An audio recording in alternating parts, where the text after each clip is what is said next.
Match का मजा आ गया क्योंकि बांग्लादेश ने डिसअपॉइंट नहीं किया। एक तो इनकी फैंस बेइंतहा है, ऊपर से क्रंच मैच में देखना था कि क्या औसान तो खता नहीं होते, मासवा आखिरी ओवर के औसान खता नहीं हुए थे। और इस रन चेस में, क्योंकि रन चेस था, जितने भी स्कोर किया आपको उसको ट्रैक डाउन करना था। सो इस रन चेस में ऑर्डरलीनेस थी, उसमें एक तरह से फ्लैम्बॉयंस दिखने को मिला, उसमें चार्ज भी था और उसमें टैक्टिक्स भी थे और उसमें ओपनर सैफ की बेहतरीन बैटिंग थी कि उन्होंने प्लेटफॉर्म सजाया। 60 स्कोर बड़ा होता है T20 में, और अगर आपका ओपनर आपको 60 स्कोर करके देता है, इसका मतलब है कि स्ट्रॉन्ग फुटिंग में है टीम आपकी रन चेस में। फिर हृदय, जिनके पास टन्स ऑफ टैलेंट है, उन्होंने डिसअपॉइंट नहीं किया और एक क्विक फायर 50 किया।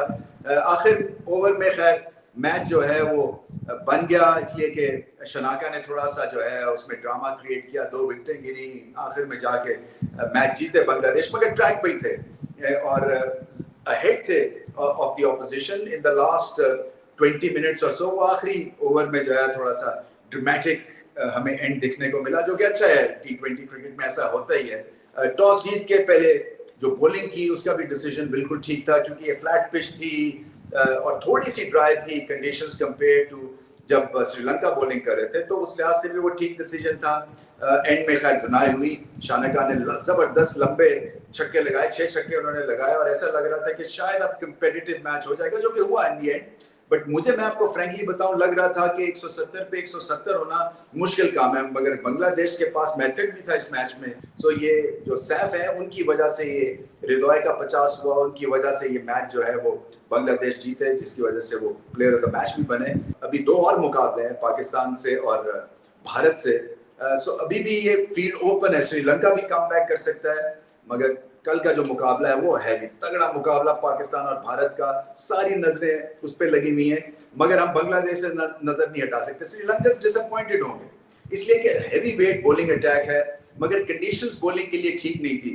हैवी आउटफील्ड, थोड़ा सा गेंद भी ग्रिप करना मुश्किल था, गीला भी था, साइडवेज मूवमेंट भी कम थी, चेंज ऑफ पेस था, हसरंगा था, उन्होंने 2 विकेटें ली, बट इससे ज्यादा की परफॉर्मेंस की जरूरत थी और वो उनको मिली नहीं, क्योंकि हृदय ने एक नहीं चलने दी। बहुत ही बड़ा टैलेंट है वो, and I just hope and wish कि वो इसी तरह से अपने टैलेंट को एक्सिक्यूट करते रहे और टफ इनिंग्स खेलें, क्योंकि उनमें इतनी काबिलियत है, उनमें इतना हुनर है, इतनी स्किल्स हैं कि वो ऐसी इनिंग्स खेल सकते हैं। सो मजा आया, एक क्रंच मैच था, एक प्रेशर वाला मैच था और बांग्लादेश ने अपने आप को, अपने फैंस को डिसअपॉइंट नहीं किया।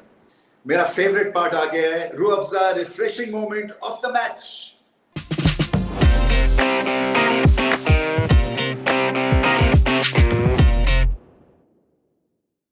रूह Afza refreshing moment of the match, Towhid Hridoy. देखिए, प्लेयर ऑफ द मैच तो नहीं बने, मगर क्या शानदार इनिंग्स खेली है उन्होंने। 37 बॉलों में 50 और वो क्रिटिकल मोमेंट पे 50 किया उन्होंने, इसलिए कि रिदम की भी जरूरत थी, एक्सपीरियंस भी चाहिए था वहां पे कि किस तरह से पेस भी कम ना हो, क्योंकि ये खासा साइजेबल टोटल था, आसान टोटल नहीं था ये। तो इसके लिए टॉप ऑर्डर में तो कर दिया स्कोर ओपनर ने, मगर उसके बाद मिडिल ऑर्डर में किसी ने स्कोर करना था और मिडिल ऑर्डर में तौहीद हृदय ने शानदार इनिंग्स खेली। इनके पास सब कुछ है, स्पिन को अच्छा खेलते हैं, छोटे कद के हैं, कदमों का इस्तेमाल भी है, कट भी है, ऊपर से फास्ट बॉलिंग को भी ठीक खेलते हैं, क्विक बैट स्पीड है इनके पास, और फिर ये कि बहुत ज्यादा इनके पास टैलेंट है। I just hope and wish कि ये अब उभरें, निखरें और सारी दुनिया को बताएं कि इनमें कितना टैलेंट है। एक बहुत बड़ी इनिंग्स खेली उन्होंने, और जब आप मैच जीत जाते हैं तो फिर ऐसे 50 जो है ना, वो मुद्दे तो याद रहते हैं। सो ब्रिलियंट बैटिंग, और आगे चल के हम इनसे और की एक्सपेक्टेशंस लगाते हैं। चल मेरे लाल, ड्रिंक भी हला, मिल बैठे बेटा, इसमें खुला है कमाल।